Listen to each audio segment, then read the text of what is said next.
Chronic stress and poor sleep are at the root of so many health issues. But between work deadlines, family responsibilities, and everything else life throws at us, finding calm can feel impossible. That's why I formulated Steady Spirit, a comprehensive stress and mood support supplement from my Adapt Naturals line. It features clinically backed doses of 5 powerhouse ingredients like Afron saffron, Sensoro ashwagandha, Relissa lemon balm, L-theanine, and holy basil to help you manage everyday stress, promote a sense of calm, achieve focus clarity during the day, and support better sleep at night.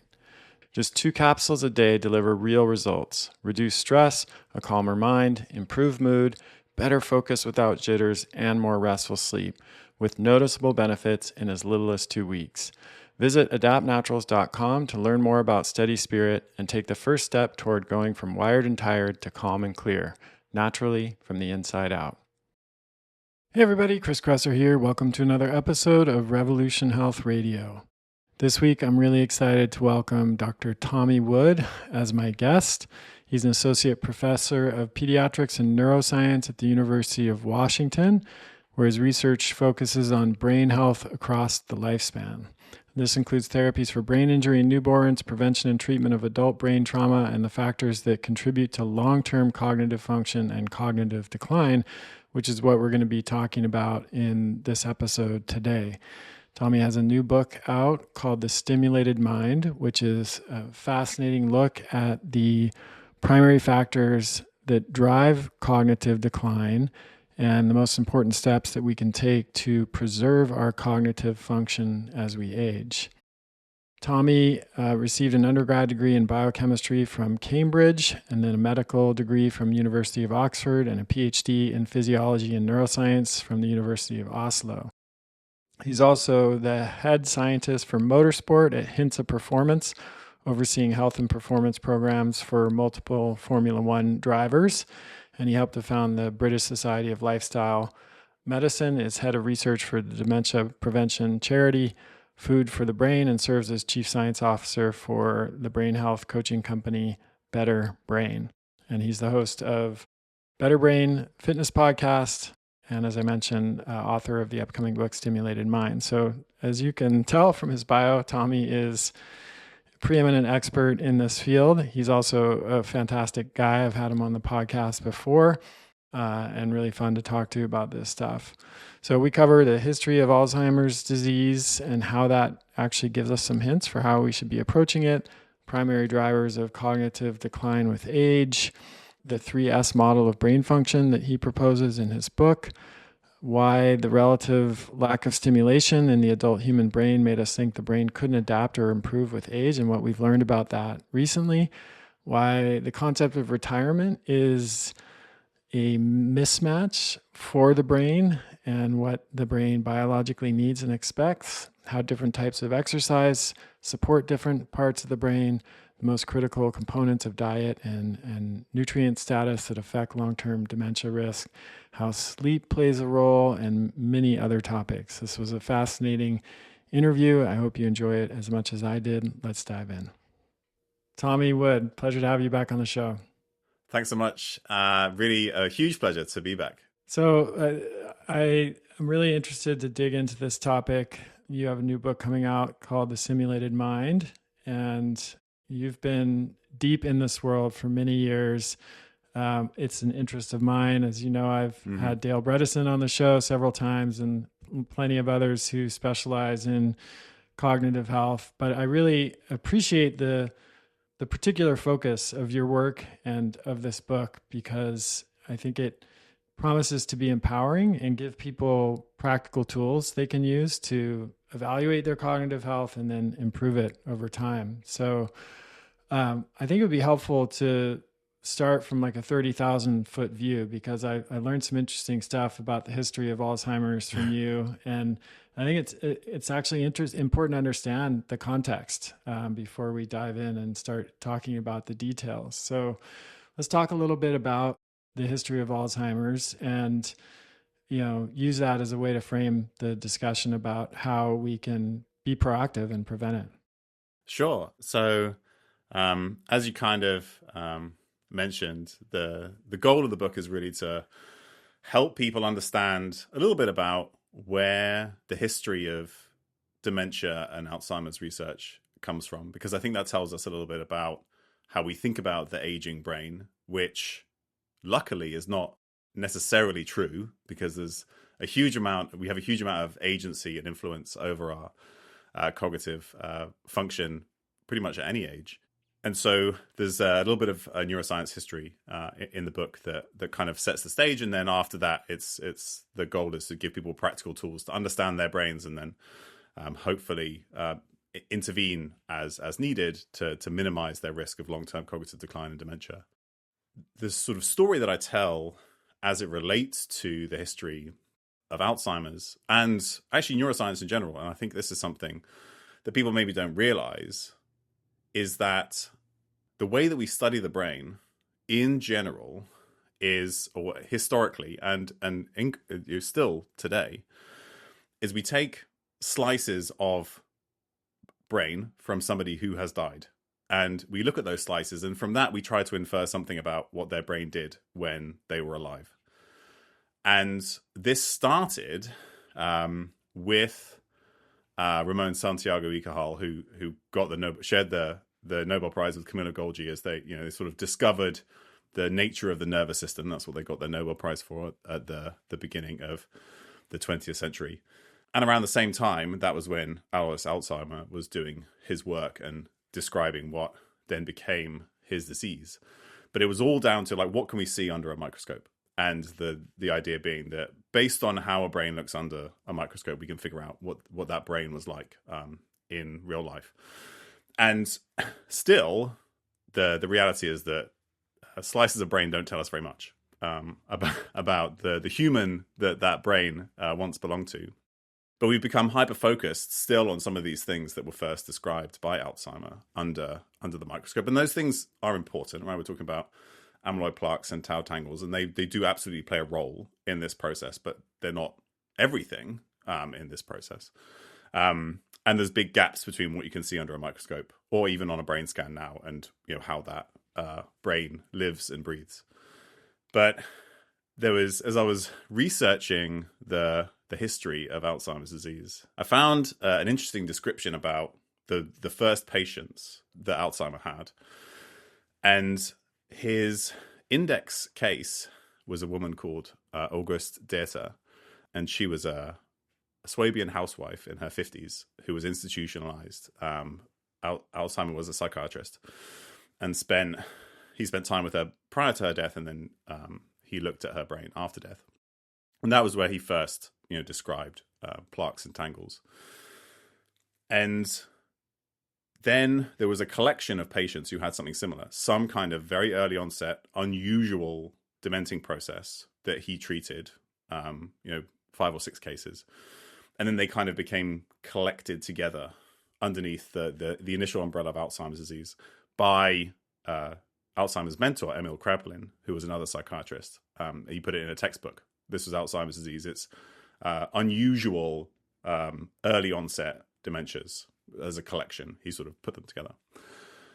And certain retellings of the story suggest that Alzheimer wasn't even sure these are all the same thing, actually. But they were just kind of lumped together under his name, which is kind of doesn't necessarily mean that this isn't important for what we call Alzheimer's nowadays. But what most of us think about when we think about Alzheimer's disease is late onset Alzheimer's, much more sporadic, heterogeneous, influenced by a whole variety of environmental factors. That's very different from what Alzheimer originally studied.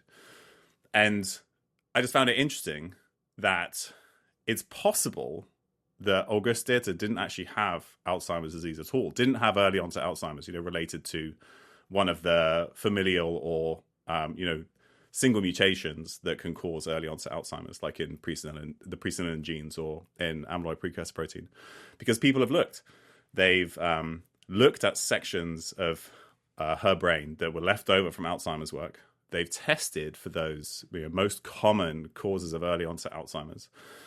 And first, there was a team who thought she had a mutation in presenilin 2. Then another team came in and retested it. They couldn't find it. She also wasn't ApoE4, either a homozygote or heterozygote. I think she was ApoE33. So she actually had none of the genetic risk factors for what we now call Alzheimer's disease. And people have hypothesized what it could have been. I think one of the more credible suggestions is that she had neurosyphilis, which actually creates amyloid plaques in the brain that look very similar to Alzheimer's disease. But it doesn't necessarily change, what we think about Alzheimer's disease now. But I just think it's interesting that the first patient with Alzheimer's disease may not actually have had Alzheimer's disease at all. And it also tells us that there are a whole host of things that can drive these dementing processes and look very similar when we look at the brain under a microscope, that aren't this one disease as we sort of think of it. Right. Which could also explain why the conventional approach of trying to find a silver bullet medication that's going to be effective in all of these different cases is probably misguided. Exactly. And has not borne significant fruit despite 30 years of effort. This is probably a good segue into my next question, which is, what are the primary drivers of cognitive decline with age, and how do these vary across individual cognitive function, population trajectories, biological causes, and societal and psychological causes? Because these are all, we don't live in a vacuum. These factors are all interacting all the time in our unique individual context. So how do we make sense of that? It seems important if we're talking about how to mitigate, prevent and mitigate cognitive decline. Absolutely. And you and most other people will be familiar with this idea that right now we think that the majority of dementia cases are potentially preventable if we address all the risk factors that contribute to them. The Lancet Commission report run by Professor Jill Livingston, they say 45%. Other analyses have suggested maybe even upwards of 70%. Not all of that is driven entirely by lifestyle and environmental factors we have control over. There's some socioeconomic and societal factors that certainly contribute. But were we to address all of those, it seems like the majority of cases, particularly, I think, Alzheimer's disease and vascular dementia, which make up 70 to 90% of dementias, would certainly fall under that umbrella. So when you start to think about all the things that you mentioned there, and within each of those buckets you mentioned, there could certainly be dozens of additional risk factors, biological pathways, all these things that kind of come together. And I think that explains why, there's this well-worn adage that neurologists say, which is when you've seen one patient with Alzheimer's, you've seen one patient with Alzheimer's, right? I like that. Because they're all so different. Yeah. And I think that's exactly because of what you said. There are all these different things interacting that result in one particular trajectory or experience of cognitive decline.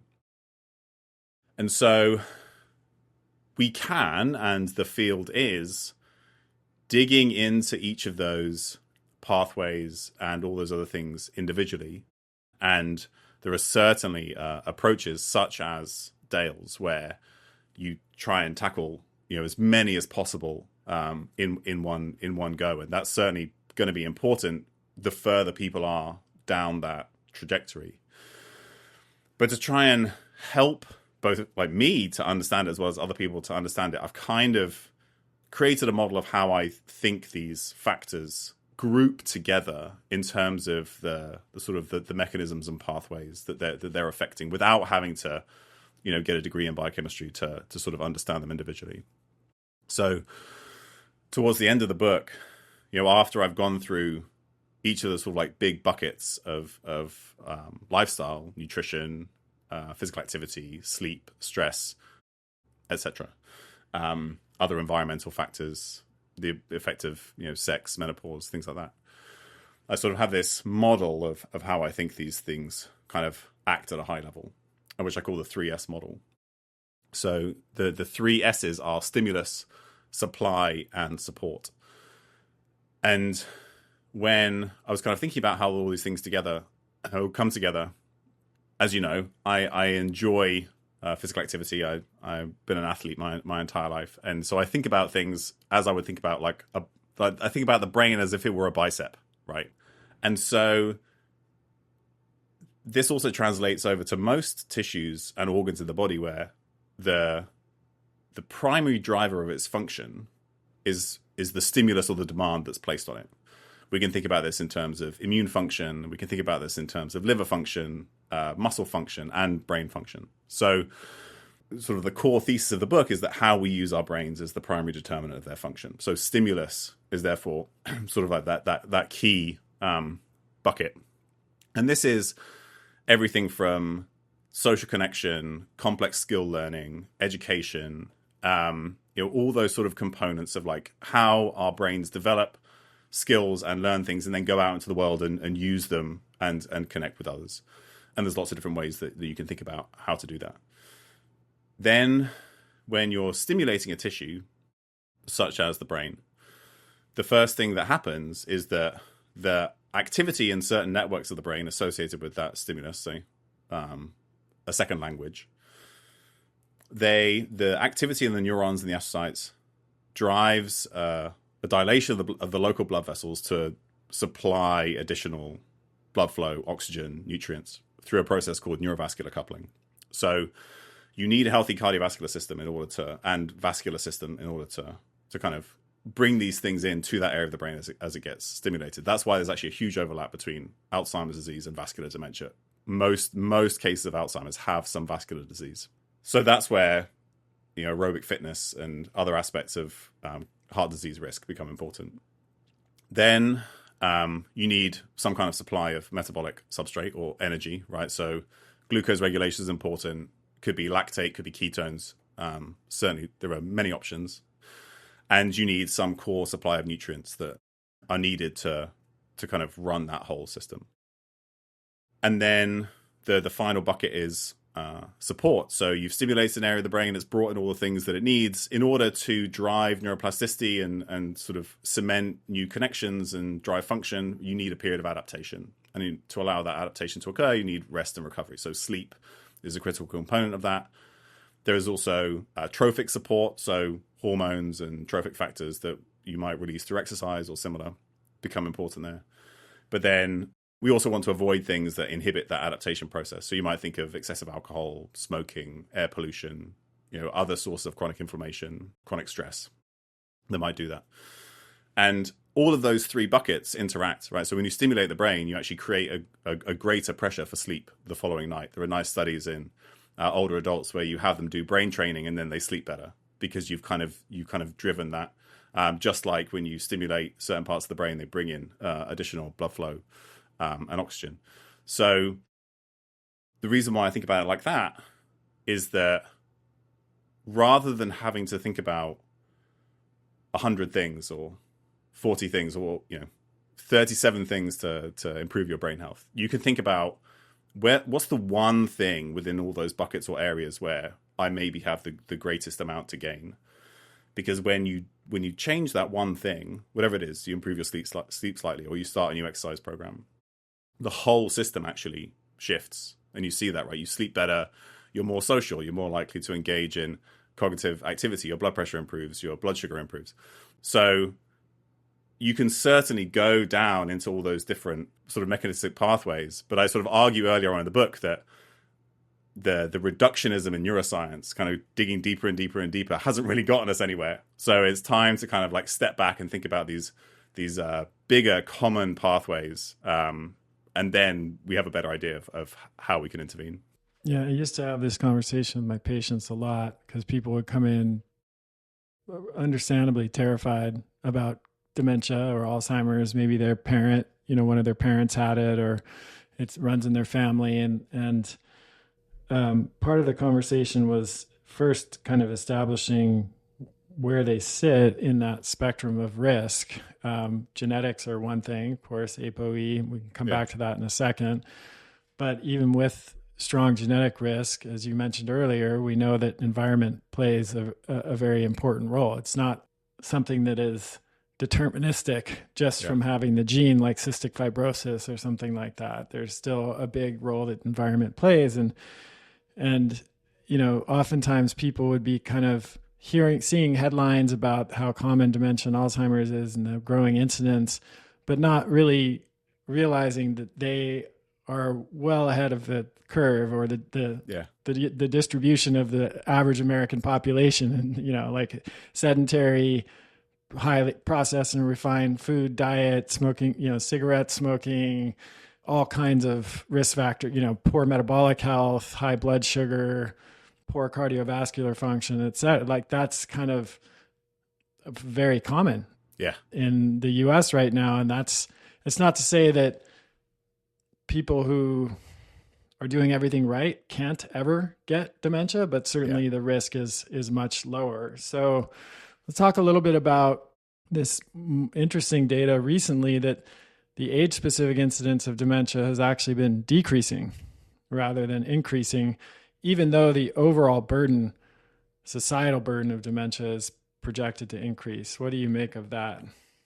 Yeah, this was also slightly surprising to me. It was first pointed out to me by Professor David Smith. He used to be department chair of pharmacology at the University of Oxford, and he ran the VitaCog study where individuals with elevated homocysteine were given homocysteine-lowering B vitamins, and it slowed brain atrophy and slowed cognitive decline. So one of the first studies to show that we could intervene at that causal level. relationship there too, because at some point there was also a question of whether that was just correlation and not causal. Yeah, absolutely. So he was one of the first people to really show that. And he mentioned this, and I sort of digged into a bit further. And there's actually several studies that show this. So there's two competing parts that don't necessarily make sense initially, but I think they can be very helpful for us to kind of understand the bigger picture. So the first is that yes, dementia burden is continuing to increase and is projected to increase, double or triple in the next 2 or 3 decades. And a large part of that is that we're living longer, and we've become better at treating other things that would kill us first, especially heart disease, and also increasingly good at treating certain cancers. So that just makes it more likely that we'll live long enough to get dementia, before we die of something else, or we'll treat another chronic disease long enough that we will then get dementia as well. And that sort of that's what people focus on, is this dramatic increase in the burden of dementia. But when you look at the age-specific incidence, so what this means is at 60 years old, how likely are you to have dementia? Or at 70 years old, how likely are you to have dementia or be diagnosed with dementia? And that has been decreasing in multiple populations, including the US, since cohorts of people born in the 1920s or 1930s has actually been steadily declining. So one study, the Framingham cohort study, found that across the sort of decade birth cohorts, born in the 1930s, 1940s, 1950s, dementia, age-specific dementia incidence was decreasing, and brain volumes were increasing. And I think a lot of that is to do with changes in terms of food accessibility after the Second World War and the Great Depression, improvements in treating heart disease and preventing heart disease. And that's actually what people think is a big driver of this, is because the risk factors for heart disease and dementia overlap so much that because we become better at treating heart disease, that's translating to improvements in dementia incidence. And so there's data from the US, but then there's also several studies in the UK, other European countries that show this. And there was a meta-analysis that was published a couple of years ago that essentially showed that across these multiple populations. So that's, I think, useful to know, because yes, now people are suggesting that we're going to get an uptick again in age-specific incidence because metabolic health, for instance, overall is declining. Although that may not happen with GLP-1s and other things that are coming in. We may be able to hold that off. But I think that's really important to know, because it shows that at the population level, if we intervene, such as with treating heart disease, or other improvements we can do at the population level, we can then see population level changes in dementia incidence. So that gives us hope that if we can actually get people to do some of the things that we talk about in terms of decreasing dementia risk, you can see a meaningful decrease in dementia burden at the population level. Yeah, I think that's a really helpful insight. And I want to, for the rest of the show, talk about how to do that on an individual level. And in particular, I mean, people who've been listening to this show for a long time have heard me talk about exercise, diet, sleep, stress, alcohol, social connection quite a bit. And so I'm not saying we shouldn't talk about that as Yeah. well, but I mean, on the one hand, this should be encouraging news, right? These are all pleiotropic interventions in Yeah. the sense that they're not just going to help. It's not like you have to do this one set of things to prevent dementia and then a completely different set of things to prevent metabolic disease and then a Yeah. completely different set of things to prevent cardiovascular disease. Thankfully, that's not the case. They're all the same things for the most part. Yeah. However, you do have some specific things, I think, that primarily apply to dementia and cognitive health and things that we want to be thinking about as we age that are specific to the brain and protecting our cognitive function as we age. So if you're willing, I'd love to focus there. Great. And of course, the name of your book hints at what that is, right? The stimulated mind. You already alluded to it in terms of thinking about hypertrophy and thinking of the brain as a muscle and what we need to do to protect it as we age. Because I think that's a really interesting conversation that I haven't had a lot on this show. And, we can tie that into retirement as a mismatch, one of the many other areas of the way that the modern world is mismatched with our biological history and imperative, you could say, because I think that's maybe not new, but a unique part of the equation that people haven't heard as much about. Yeah. So you're right. This is sort of where a lot of my thinking has gone in terms of how we might start to tackle this on an individual and a population level. And some of it stems from, or a lot of it stems from work that I've done with my colleague Josh Turknett, who's a neurologist. We wrote a paper about this, sort of a theory of age-related cognitive decline based on cognitive demand that we published a few years ago.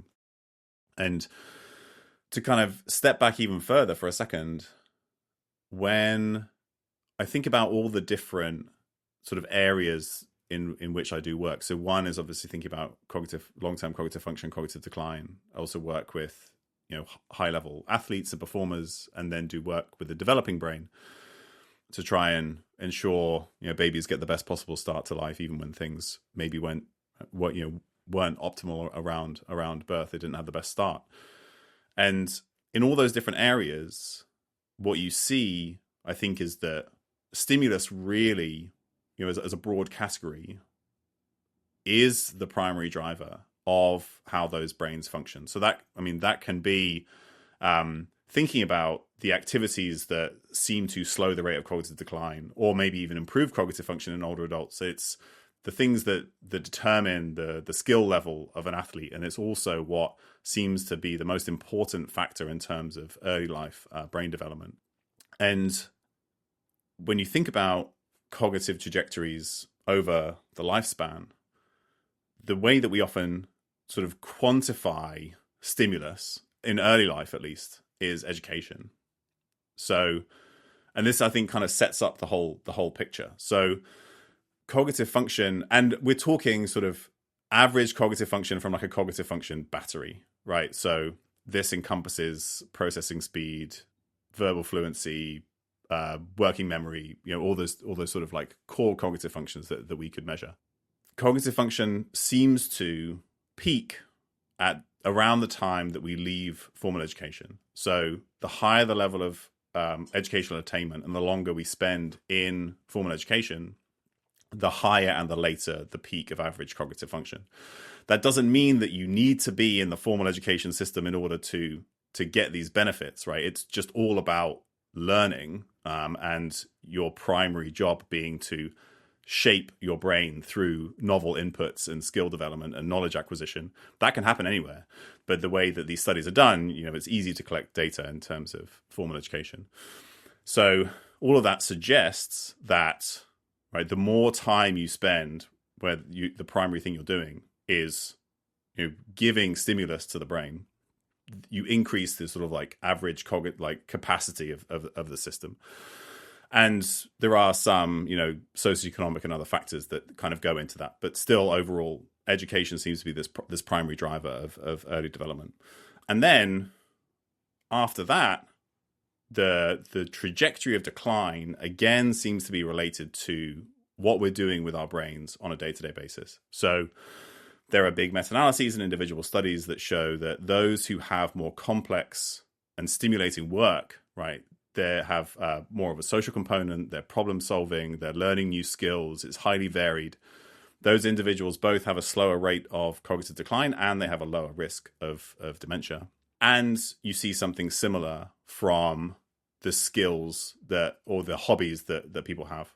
More cognitively stimulating skills, complex sports, reading, lectures, that kind of stuff. Again, that seems to change the trajectory of cognitive decline. And then, as you mentioned, retirement seems to be the point across several population studies at which cognitive function, or cognitive decline accelerates the most, because we've removed the primary stimulus that our brains get, which comes through work. And again, that's a social and a work-related thing. So across the entire lifespan, how we use our brains really seems to be the driver of how our cognitive function is built and then maintained. Yeah, it's pretty fascinating because it's something that, historically, I don't think was really on people's radar. Mm-hmm. Maybe in retrospect, my parents' generation noticed that or thought about that once they retired. Yeah. But it wasn't, I don't think it was part of the discussion at all. It was just kind of baked into the societal fabric that you would work and retire and live the good life, starting at that point. But I think these days people are thinking about it differently. And it's maybe like a lot of people I know and even myself, you think about like maybe transitioning into something different, like a different activity or something that's engaging and interesting. Maybe you're not working for money in the same way that you were before, but it's not like sitting on a lawn chair out in the yard for the remaining 20 or 30 years of your life or whatever it is. If you've been feeling overwhelmed, on edge, or lying awake at night with racing thoughts, and you're looking for a natural solution that actually works, it's time to try something different. I'm talking about supporting your stress response from multiple angles, and that's exactly what Steady Spirit is designed to do. This isn't just another chill pill. Steady Spirit combines 5 clinically studied ingredients, including Afron, saffron, Sensoril ashwagandha, Relissa lemon balm, L-theanine, and holy basil, each in the exact doses shown to support healthy cortisol levels, promote positive mood, encourage calm focus, and improve sleep quality. Unlike most stress supplements that underdose or only target one pathway, Steady Spirit addresses it all: neurotransmitters, stress hormones, brain waves, and your natural sleep-wake cycle, based on my 15 years of clinical experience in functional medicine. If you want to feel like yourself again, calm, focused, and resilient, visit adaptnaturals.com and try Steady Spirit today. Your mind and body will thank you. What are some of the critical factors? You mentioned social connection, you mentioned learning, but there's also all, these programs that are sold to improve cognitive function. Like what should people be thinking about? Is it mostly just staying engaged and being a lifelong learner and continuing to use your brain in those ways? Or should they also be considering like training their brain in the same way that you go to the gym and train your muscles in order to preserve muscle mass and avoid sarcopenia?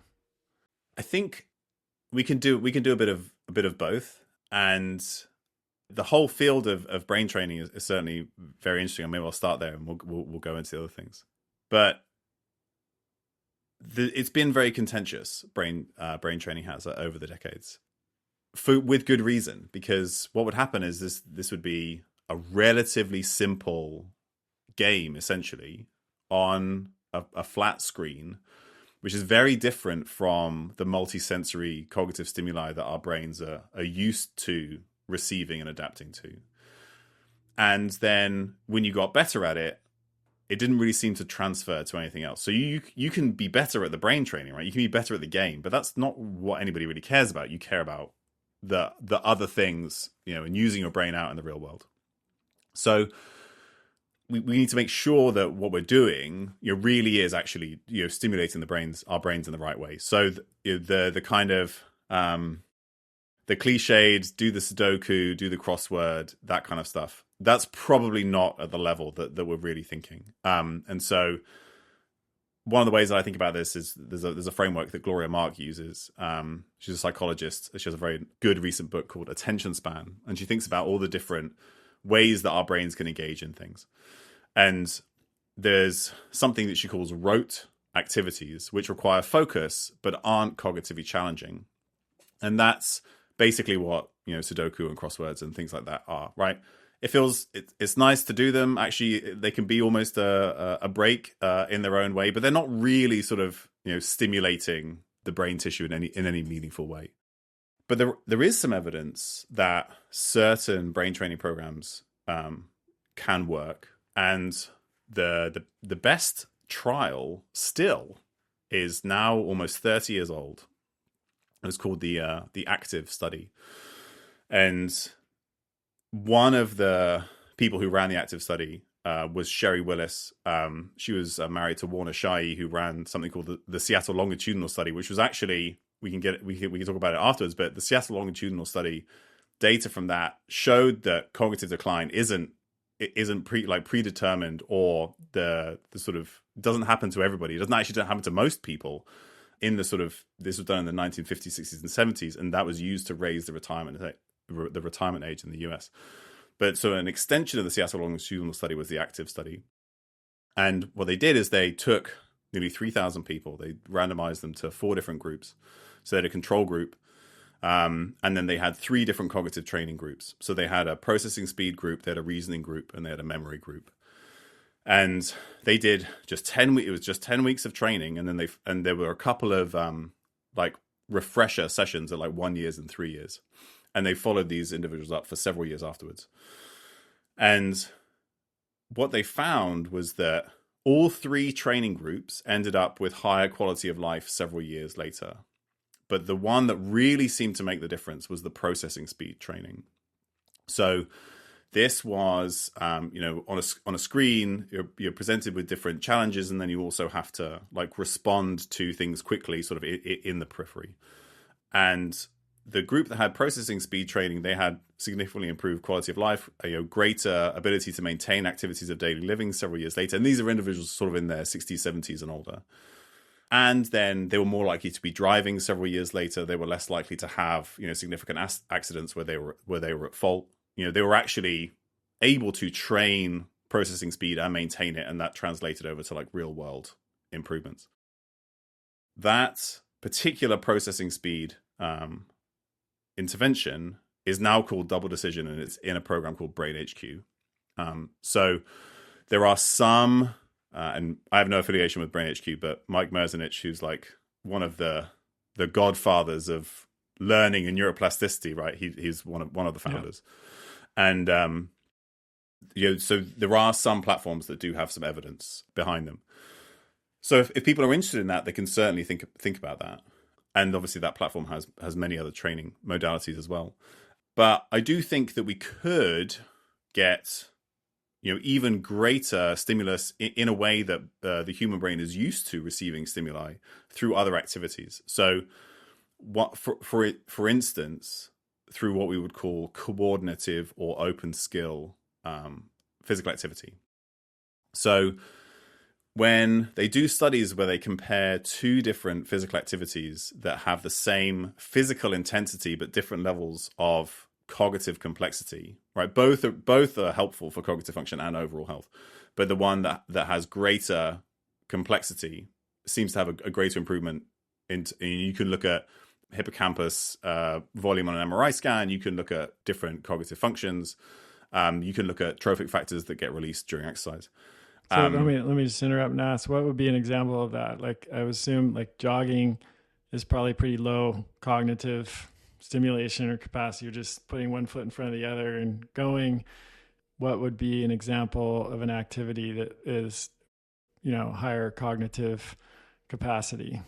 Yeah, so you're absolutely right. So sometimes running is or jogging is used as that, like the comparison, but the activities that have been studied are things like table tennis, badminton, dancing, like ballroom dancing. They've compared like running around a track to doing an obstacle course on the same track. Right. So it's anything, and I think especially if we're thinking about like processing speed, which is Hmm. one of the primary functions that declines with age. Right. You're reacting. I imagine something like skiing where Exactly. there's obstacles, the terrain is constantly changing, you're taking in a lot of different environmental input, snow, surface conditions, everything Yeah. else, or surfing or something like that would be pretty high on the list as well. Yeah, exactly. So I think that anything that either requires you to constantly react to the environment, like a board sport, Hmm. or that requires you to react to other people and or build strategies in real time. So Right. ball sports, racket sports, those kinds of Hmm. things. Anything like that, pickleball, right? Yeah. Really popular nowadays. I Oh, think anything like I'm going that. to live a long time, Tommy. Surfing and skiing and pickleball are and mountain biking, which is similar, Yes, terrain, exactly. environmental Yeah. input. um, in all seriousness, though, what about balance too? As a, I assume that affects the brain in a particular way as well. Like, I remember reading some research about, yoga and Hmm. other activities, which mountain biking, skiing, a lot of sports involve balance too. That has Yeah. some benefit on the brain as well. Yeah. So it's interesting because often like balance and stretching exercises are often used as like control groups in some of these studies. So I think that just like simpler balance exercises, yes, I mean, if you can spend more time standing on one foot and all those kinds of things, those are certainly going to be better. But compared to like the much more dynamic balance required for complex yoga sequences or skiing or surfing, I think there's Right. there's definitely going to be a range and spectrum of the level of stimulus. So Yeah. start right if you have a poor balance to start, I think you would start on that end with your Yeah. simple balance exercises. But ideally, you get to the point where you're doing something more challenging. But then if you then have someone try to push you over while you're doing your handstand or your Yeah, balance, your tree pose in yoga, and make it more challenging. yeah, many ways to do that. Yeah.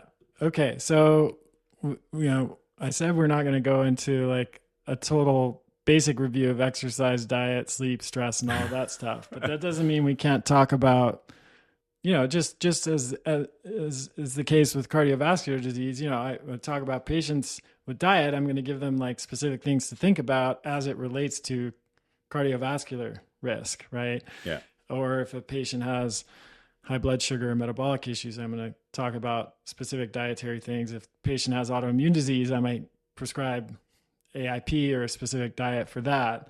So what are the primary considerations in terms of cognitive function, dementia risk when it comes to, let's just say, not just diet, but nutrients, which Mm. might involve supplementation Yeah.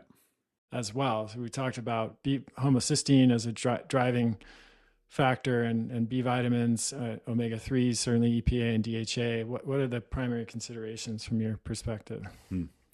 So that's generally how I think about it. I think about sort of three overlapping components of diet that I think are the biggest levers. So one is overall energy availability, and that's important at both ends of the spectrum. And there's been some nice studies that have kind of modeled brain volume, which contributes to brain reserve, which is essentially just a fancy way of saying how much brain do you have in your skull, because the more you have, the more you can lose before you start to see significant declines in function. And we see it both low energy availability, which is very common in the athletes that I've worked with. They're not eating enough calories to drive all the repair and maintenance and adaptation processes that they'd ideally have. You see mood changes, gut changes, hormone changes, right? Because they don't have enough energy in the system. And I think this is important because it makes me think that significant caloric restriction is probably not going to be the magic thing for your brain long term, because the brain will decrease its volume. It will use up. I mean, there are both acutely and chronically. It will use up myelin stores as an energy source if there's not enough available, and you sort of invest in that tissue in the same way. And then at the upper end, like you said, with metabolic disease, we know individuals with metabolic syndrome or obesity have more rapid loss in both brain volume and brain function. So energy balance is important. And then there are core nutrients that I think are best connected. We have the best evidence for them being related to risk of cognitive decline, dementia. So B vitamin status, particularly homocysteine lowering B vitamins. So B12 and folate, but also B6 and riboflavin. Vitamin D, omega-3s, iron status is critical. So anemia is a significant risk factor for dementia, as is polycythemia. So elevated hemoglobin or hematocrit, that's usually related to obstructive sleep apnea. Those sort of consistently have been shown to be associated with an increased risk of dementia, and they may compound and interact. So the best example of that is omega-3 status and homocysteine. We mentioned earlier the VitaCog study, where individuals with elevated homocysteine were given homocysteine lowering B vitamins, and it was like folic acid and cyanocobalamin. It wasn't like fancy methylated anything. Like even this was enough to have a significant benefit in these individuals. But they found that only those who had adequate omega-3 status benefited from homocysteine lowering when it came to changes in brain volume and cognitive function. And this has now been repeated in 3 different studies at least. So the B-Proof study found the same thing, where they gave B vitamins, and the Omega-AD study found the opposite. So they gave omega-3 fatty acids, but those who had elevated homocysteine didn't benefit.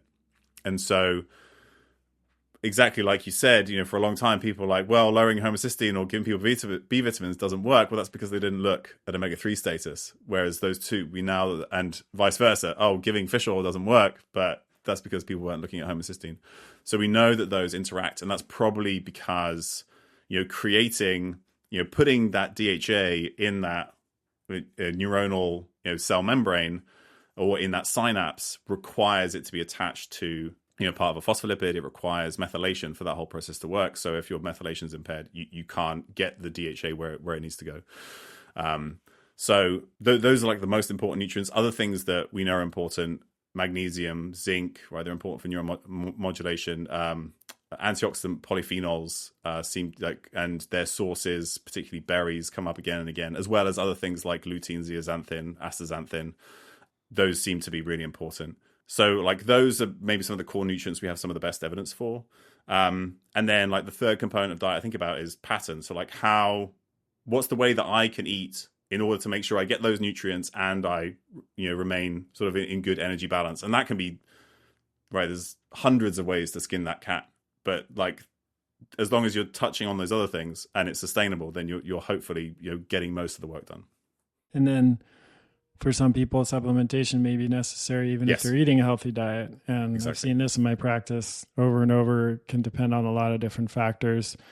One of them in particular with homocysteine is genetic polymorphisms. People with MTHFR polymorphisms can be more likely to need additional folate unless they're eating a very high folate diet with chicken liver, for example, or lots of dark leafy greens like kale. And then omega-3s, I think, are a little bit easier for people who are willing to eat a cold water fatty fish and seafood regularly, but which I really enjoy. But I had a number of patients who just really didn't like to consume seafood, or particularly that kind of seafood. Yeah. And I ran omega-3 testing on everybody who I saw. And I just saw a paper published that said 75% of Americans have a low omega-3 index in their blood. And that tracks pretty similarly to what I saw in my practice. Even though my typical patient is way more engaged in this stuff than the general population, I still saw more people than not having suboptimal intakes of omega-3 in particular. So definitely something to think of, to test. You can test for these nutrients. You can test for homocysteine. these are pretty simple tests that you can get nowadays. So there's no reason not to take a look and pay attention to that stuff. Yeah, I think as what's good, omega-3 testing, you might not necessarily be able to get through your doctor, but everything else, right? Homocysteine, blood sugar, vitamin Even D, B vitamins, iron. there's some nuance in how you interpret those, but you can get those tests for sure. So and then, like you said, if you need to supplement, I think people absolutely should. Yeah. What about, if I were to ask you the same question about exercise and sleep, what are the nuances for cognitive function? Your book, you talk about different types of exercise affecting different types of the brain. And then for sleep, what is the most important factor? Is it duration? Is it quality? Is it chronotype? Is it something else? Yeah. So for exercise, the simple answer is, so we kind of covered some of that coordinative stuff, and I think that's a great like bang for your buck, because you're going to hit certain types of strength. You're definitely going to improve aerobic fitness, right? So I think those exercises are really kind of multi-component, and people who don't want to spend all their time in the gym, right, focusing on a ball sport or a board sport or a team sport of some kind is going to get you a lot of the way there if you're doing it regularly. More broadly, it looks like activities that have more of an aerobic component or are on that kind of spectrum, going all the way up to like high intensity interval training, but those kinds of modalities, they seem to be particularly good at supporting or improving the health and function of the gray matter, especially the hippocampus, which people will know is critically affected in dementia and is important for memory. And then resistance or weight training exercises seem to be particularly beneficial for the white matter. And in randomized controlled trials where they have people do a strength training program, they see improvements in white matter structure, then also improvements in executive function and processing speed, for example, because the white matter is critical for that. So some combination of those things is probably going to be important, right? You need to maintain aerobic fitness. Some intensity is important because lactate seems to be a critical. It's like the messenger from exercise to the brain to produce trophic factors like brain-derived neurotrophic factor. That seems to be intensity driven.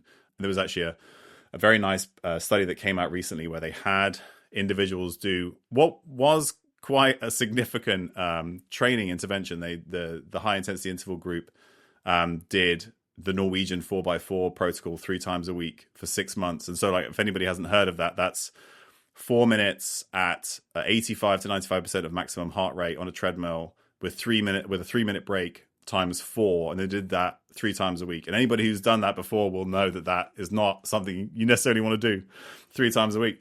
Yeah.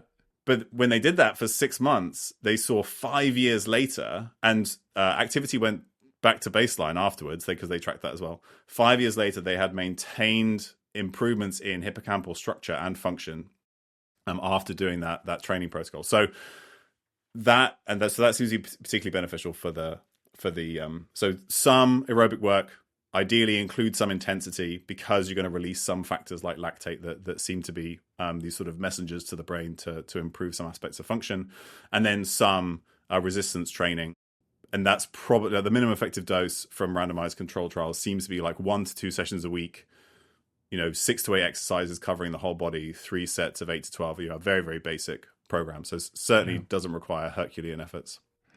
I think people get overwhelmed by all of the fancy options with strength training that are available now. And look, if you're into that, that's great. Like, there's so many different kettlebells and resistance bands and balance and strength and mobility stuff. And if you're into that and you want to, go down that road, that's fantastic. But I think it can become a blocker for some people. And really a lot of the study, I just saw the study, I imagine you saw it, that kind of overturned or at least contradicted the typical idea that you have to lift really heavy weights to build muscle, and that actually you get hypertrophy even just training close to failure, whether you're lifting heavier weights or lighter weights. And for most people, lighter weights are going to be better because it's less risky. There's less potential for injury, especially if you don't have good technique or you're not working with a trainer. I like what you just said because it's simple. Just Yeah. do 6 to 8 different exercises, 8 to 12 reps, at a with a amount of resistance that is close to failure by that 12th rep, and Yeah. do that a couple times a week, and that's all you need to do. And yeah, that's literally like, and it can, and these are like machines in the gym, right? It's Right. it's not like You don't doing need to do Olympic squats training, or deadlifts or like, yeah, clean and exactly. jerk and Yeah. No. it's the CrossFit style, workouts. I also, I'm going to reveal my own personal preference here, but I'm a big fan of outdoor activities and sport, because they tick so many boxes. You have a social element. Often you've got what you were saying, the coordination and balance aspect. You have the processing thing because you're interacting with your environment in some way, whether you're mountain biking or surfing or skiing or doing something else, playing ultimate frisbee, watching for the frisbee. And I think that people are more likely to stick with those types of activities because they have an element of fun.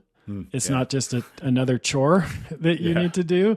You can look forward to it. You can, and speaking of brain function, like I'm just a recreational skier, but I work with a coach, and every time I'm out skiing, I'm really thinking about what I'm doing and how I'm trying to improve. And I'm always working on something that keeps it more fun and more engaging for me. But I think it's also better for my brain because I'm not just cruising down, the mountain, not thinking about anything. I'm actually really paying close attention to my physiology and anatomy and, making slight adjustments, sensing into what's happening in my body in relation to the snow conditions and the visibility and everything else. And it just adds a level of richness to it that I don't get from just running on a treadmill, for example. And I think that in general, people would feel like, right, you do something like that skiing. We've kind of got this idea that that's not enough, right? You then also have to go and hit the treadmill, and then you also have to, lift weights several times a week. And in reality, that doesn't seem to be the case at all. And I say this as somebody who spends, an hour plus in the gym every day. I know that I'm well beyond what you need to do, what I need to do, and I do it for other reasons because I enjoy it. Yeah, but it doesn't actually require that much, and it can be all made up of activities that actually you just find fun and they're social, and it just happens to be that you get a workout at the same time. Yeah. I mean, there's different ways to ski. You can ski just standing straight up and cruising down the hill and not getting much of a workout, or you can ski where you're, doing like carved turns trying to get your hip to the snow. And I can tell you, after like 10 runs of that, my legs feel like I just did squats and deadlifts, for sure. And same for mountain biking or, certainly if you're talking about Nordic skiing, that's one of the most intense cardiovascular workouts you can get. There's so many different ways, but I think in general, finding something that you really enjoy, being in the gym, if that's awesome. But for a lot of people, it could be an activity that, is fun, that's challenging, where they're trying to achieve some level of mastery. And then I think bonus is outdoor because you get exposure to sun and fresh air, and also with other people, because then you get a social element as well. You're just checking so many boxes there. And I think I love going up to the ski hill and I frequently see people like well into their 80s, couples, groups skiing together. And I think it's so great. I'm sure with pickleball too, there's a group of people who play where I play, and they wear these shirts that say pickleball saves lives, which is hilarious. I think it does save lives. It also keeps chiropractors and physical therapists in business because you have so many people, elderly people playing and doing things with their body that they haven't done in years and maybe shouldn't be doing, but it's all good. It's like people really engaged in a way that I think they wouldn't be otherwise in physical activity and social element. Yeah, absolutely. All right. So sleep was the other thing. So what are the key drivers or things that people should be really thinking about there? Yeah. So I think that one of the most useful frameworks for thinking about sleep is something that I'll steal directly from Matt Walker, which is his QQRT framework. Maybe we've talked about that before. So quality, quantity, regularity, and timing. And in general, we've tended to focus on quantity and quality. So how long are you spending each night asleep, and like how good quality is that sleep? And I think in general, those who have good sleep hygiene and a good sleep routine will actually tick all of these boxes in one, or like cover most of their bases. I think sometimes we've become so hyper focused on sleep, and that we collect so much data on our sleep, and actually those data aren't necessarily that good, and like that influences how we feel and perform, maybe even more than our sleep does sometimes. But there was a recent study that looked at all these different components, and they found that regularity was maybe more, like at least as important, if not more important, than some aspects of quantity and quality. So you need enough; it needs to be good quality, but there's definitely a timing between the different balance of stages of sleep. So like more deep sleep early in the night and more REM sleep later in the night, and those have a circadian component. So if you're sleeping at a different time of day every night, then your deep sleep isn't as well timed to when your body expects to be in deep sleep, and REM sleep similarly. So that seems to have an impact too. So it's a regular bedtime as much as possible, and a regular wake time seems to be important. The final component is timing, which is like, when are you sleeping relative to your chronotype? I don't focus on that as much, because like most people can't change when they sleep that much, right? You have to get up and go to your job. So like it can become a thing that people get really worried about, because right, they're a night owl, but they have to get up in the morning, right? They still have to create a regular sleep schedule. And I think if you do that, you can hit all the other ones, and you're going to get most of that benefit. So the answer is, you want as much as possible, as high quality as possible, and as regular as possible. But I think that sometimes the goals are so lofty that we think that we're not sort of hitting them. It's the same with exercise, right? We assume we have to be in the gym every day and that kind of stuff, and we assume that we need 8 hours every night, and if we wake up a few times in the night, then that's going to be a disaster. And right, if occasionally we go to bed a bit late, that's going to be a big problem. And in reality, the evidence suggests that sleeping less than 6 hours every night, that's where dementia risk really starts to increase. Relying on alcohol and sedatives to get to sleep every night, right? That's where risk increases. Regularity is kind of like plus or minus 30 minutes to an hour either way. So I think we have, yes, sleep. I mean, sleep is so critical, and sleep was actually left out of the modifiable factors that contribute to dementia risk in the Lancet Livingston report, which I think many people were quite surprised by. Yeah. Because we know it's so critical for long-term brain function and dementia risk. Or even short-term brain function. I mean, you've Yes. seen studies of just one night of impaired sleep can really affect cognitive function, decision-making, food cravings, a whole range of factors. Yeah. So it's like, we know it's important. It's surprising that wasn't included. But I think that the quantity of sleep loss does need to be fairly high for us to like really see an increase in dementia risk. And just to kind of like that point about one night of sleep loss, because like sometimes we have a bad night of sleep, we're traveling, we have kids, like other things, something wakes us up. It's really interesting that when you look at meta-analyses of studies where they stop people sleeping, or they force them to be sleep deprived, is that with one night of poor sleep, the biggest thing that changes is your mood. So your function may change slightly, but actually most of it is you just have a poor perception of how you're performing. Whereas if you actually measure how people perform, they perform about the same. And this is like one night. If this was went long term, of course it would have a bigger effect.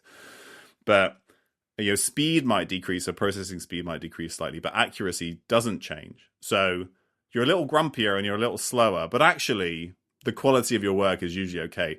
And this was important to me personally, because previously, like when I had a bad night of sleep, like immediately, like I'm in my head, like, I'm gonna be terrible today, I'm gonna be slow, and like all that kind of stuff. And actually, you can maintain function pretty well.